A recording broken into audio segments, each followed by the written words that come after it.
ഇത് മാസ് മോട്ടോഴ്സിൽ നിന്നാണ്. ഹീറോൻ്റെ ഗ്ലാമർ വണ്ടി ജനറൽ സർവീസായിട്ട് ഏരിയയാണ്. അതേപോലെ തന്നെ അതിൻ്റെ ചെയിൻ സ്പോക്കറ്റ് കംപ്ലയിൻ്റ് ഉണ്ട്, കീ സെറ്റ് കംപ്ലയിൻ്റ് ഉണ്ട്. അപ്പോൾ അതൊക്കെ റീപ്ലേസ് ചെയ്യാനും, അതേപോലെ തന്നെ ബാക്കിലത്തെ ഈ ടെയിലിൻ്റെ പാനലൊക്കെ പൊട്ടിക്കിടക്കാം. അപ്പോൾ അതെല്ലാം ഒന്ന് റിപ്പയർ ചെയ്യാനൊക്കെ വേണ്ടിയിട്ട് അയച്ചാനാണ്. അപ്പോൾ സർവീസുമായി ബന്ധപ്പെട്ട് അതേപോലെ തന്നെ ചെയിൻ സ്പോക്കറ്റ് മാറ്റേണ്ടതായിട്ട് ബന്ധപ്പെട്ട് നമ്മളതിൻ്റെ ബാക്ക് ബ്രേക്കൊക്കെ നമ്മൾ വീലഴിച്ച് നമ്മൾ ചെക്ക് ചെയ്യുന്ന സമയത്തുണ്ടല്ലോ, ഈ ബ്രേക്കിൻ്റെ ലൈനറിൻ്റെ സ്പ്രിങ് അതിനകത്ത് പൊട്ടിപ്പോയി. ഇതിൻ്റെ ഉള്ളിൽ സ്പ്രിങ് പൊട്ടിക്കിടക്കാം. പൊട്ടിയിട്ട് ഹബിനകത്തേക്ക് ചാടി. ഇവിടെ നോക്കുമ്പോൾ അറിയാതെ ഇവിടെ കുറഞ്ഞാണ് ഈ കാണുന്നത്. ഹബിനകത്തേക്ക് ചാടിയിട്ട് നമുക്ക് കറക്റ്റ് ഇതിൻ്റെ ഈ ഗ്യാപ്പിലേക്ക് വന്ന് പെട്ടുപോയി. അതേ കൂടെ ഇവിടെ മാത്രമേ സ്ക്രാച്ച് വന്നിട്ടുള്ളൂ. ഹബിൽ വലിയ പ്രശ്നം വന്നിട്ടില്ല. നിലവിൽ അങ്ങനെ ഒരു സംഭവം നടന്നിട്ടുണ്ട് ഇതിനകത്ത് കേട്ടോ. അപ്പോൾ നമുക്ക് ആ ബ്രേക്ക് ലൈനർ മാറ്റാം. ഇത് ശരിക്കും വാട്ടർ പേപ്പറൊക്കെ ഇട്ടൊന്ന് നല്ല രീതിയിൽ ഒന്ന് റബ്ബ് ചെയ്ത് ക്ലീൻ ചെയ്ത് റീസെറ്റ് ആക്കാം നമുക്ക് കേട്ടോ. പിന്നെ അതേപോലെ തന്നെ ബ്രേക്ക് ലൈനർ നമുക്ക് എന്തെങ്കിലും മാറ്റിയിടണം. ബ്രേക്ക് ലൈനർ കംപ്ലൈൻ്റ് ആണ്. അതേപോലെ ചെയിൻ സ്പോക്കറ്റ് നമ്മൾ കൂടുതൽ മാറ്റുന്നുണ്ട്. ചെയിൻ സ്പോക്കറ്റ് മാക്സിമം അഡ്ജസ്റ്റിങ്ങിലേക്ക് എത്തിയായിരുന്നു. അതേപോലെ ചെയിൻ സ്പോക്കറ്റ് മാറ്റുമ്പോൾ ആ കൂട്ടത്തിൽ തന്നെ നമുക്ക് അതിൻ്റെ ഈ റബ്ബർ സെറ്റും കൂടി മാറ്റിയിടണം. കാരണം അതിന് പ്ലേ വരുമ്പോഴത്തേക്കെന്ന് പറഞ്ഞു കഴിഞ്ഞാൽ നമ്മൾ ആക്സിലേറ്റർ കുറച്ച് കൊടുക്കുന്ന സമയത്ത് ചെയിൻ പെട്ടെന്നൊരു കയറ്റിറക്കം കാണിക്കും. അതില്ലാതിരിക്കണമെങ്കിൽ നമുക്ക് ഈ ഒട്ടും പ്ലേ ഇല്ലാത്ത രീതിയിൽ വേണം നിർത്താനായിട്ട്.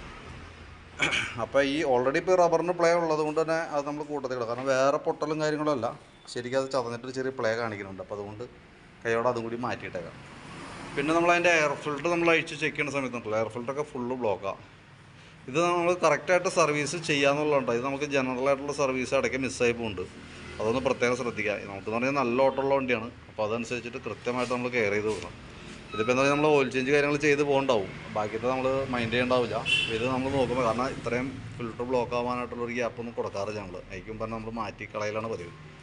ഇതിപ്പോൾ ശരിക്കും എന്തെങ്കിലും മാറണം. നല്ല രീതിയിൽ പൊടി കയറി നല്ല രീതിയിൽ ബ്ലോക്ക് ആയിട്ടുണ്ട്. പിന്നെ അതേപോലെ തന്നെ എഞ്ചിൻ ഓയിൽ മാറുന്നുണ്ട്. ഓയിൽ ഒരല്പം ലെവൽ കുറവ് പോലെ തോന്നുന്നുണ്ട്. ഓട്ടം കൂടുതലുണ്ടെങ്കിൽ പ്രത്യേകം ശ്രദ്ധിക്കുക. എഞ്ചിൻ ഓയിലൊക്കെ നമ്മൾ ലെവൽ കുറഞ്ഞ് ഓടിക്കഴിയുമ്പോഴുള്ള പ്രോബ്ലംസ് അറിയാം നമുക്ക്. കാരണം വെച്ചാൽ എഞ്ചിൻ കംപ്ലയിൻറ്റ്സ് കാര്യങ്ങളൊക്കെ കൂടുതലായിരിക്കും കേട്ടോ. അത് പ്രത്യേകം ശ്രദ്ധിച്ചോണം. പിന്നെ അതേപോലെ നമ്മളതിൻ്റെ ബാറ്ററി നമ്മളൊന്ന് ചെക്ക് ചെയ്യുന്നുണ്ട്. 2023 ബാറ്ററിയാണ് നമുക്കിത് ഇരിക്കുന്നത്. 2023 ബാറ്ററിയാണ്. അപ്പോൾ ഞാൻ അതിൻ്റെ വോൾട്ടും ഒന്ന് ചെക്ക് ചെയ്യുന്നുണ്ട്. അതേപോലെ ബാറ്ററിയും കൂടി ഒന്ന് ടെസ്റ്റിലേക്ക് വിടുന്നുണ്ട്.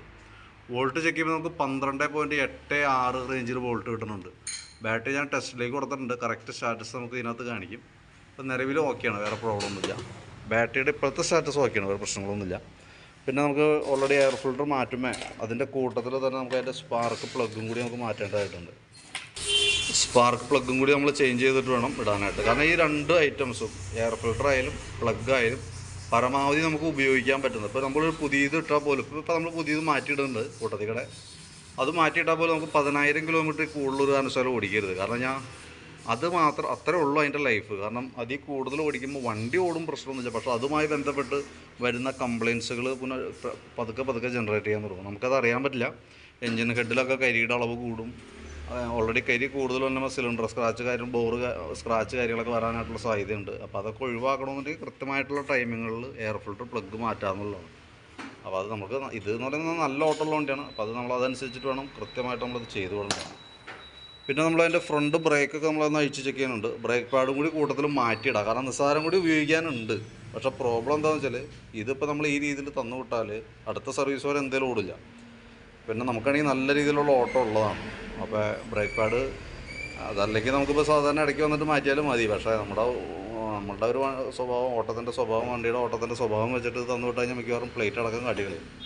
അപ്പോൾ അതും കൂടി മാറ്റിയിട്ടേക്കാം. അതൊരു നഷ്ടം നോക്കണ്ട. അത് ഇപ്പോൾ ഒരു മാസമൊക്കെ ഉപയോഗിക്കാൻ പറ്റുന്നതാണ്. അതല്ലെങ്കിൽ പിന്നെ ഒരു മാസം കഴിഞ്ഞിട്ട് വേണമെങ്കിൽ ഒന്ന് മാറ്റിയാലും മതി. സമയം കിട്ടുമെന്നുണ്ട്. ഈ കൂട്ടത്തിൽ മാറ്റി പോകുന്നതാണ് ഏറ്റവും ബെറ്റർ കേട്ടോ. കാരണം എന്ന് വെച്ചാൽ നമ്മളത് ശ്രദ്ധിക്കില്ല. നിങ്ങളത് ഓടിച്ചുകൊണ്ട് കൊടുക്കും. അങ്ങനെ വരുമ്പോൾ ഈ പ്ലേറ്റിൽ ഓൾറെഡി പ്ലേറ്റൊക്കെ നല്ല തേമാനമുണ്ട്. ഏകദേശം 2 ലക്ഷം കിലോമീറ്ററോളം ആവാറായിട്ടുണ്ട് നമ്മുടെ വണ്ടി കേട്ടോ. അത്യാവശ്യം നല്ല രീതിയിൽ തന്നെ ഉപയോഗിച്ചിട്ടുണ്ട്.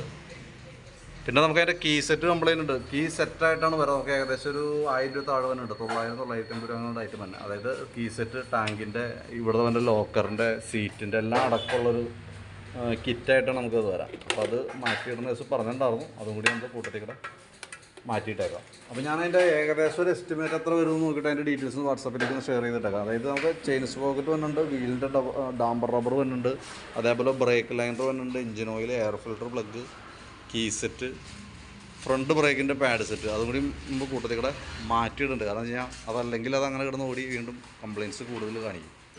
പത്രമായിട്ട് ഉൾപ്പെടുത്തിയിട്ടുള്ള ഒരു എസ്റ്റിമേറ്റ് ഞാൻ നോക്കിയിട്ട് പറയാം. ഏകദേശം നമുക്കൊരു 1 മണി 1:30 ആവും തീരുമ്പോഴത്തേക്ക് കേട്ടോ. അപ്പോൾ ഞാൻ വർക്ക് കംപ്ലീറ്റ് ആയി കഴിയുമ്പോൾ എന്തെങ്കിലും വിളിച്ചോളാം. ഡീറ്റെയിൽസ് വാട്സാപ്പിലേക്ക് ഇട്ടേക്കാം. അപ്പോൾ ഗ്യാപ്പിൽ അത് നോക്കിയാലേ എന്നിട്ടൊന്ന് റിപ്ലൈ ഇടണമെങ്കിൽ വാട്സാപ്പിൽ തന്നെ ഒന്ന് റിപ്ലൈ ചെയ്താലും മതി. ഓക്കെ.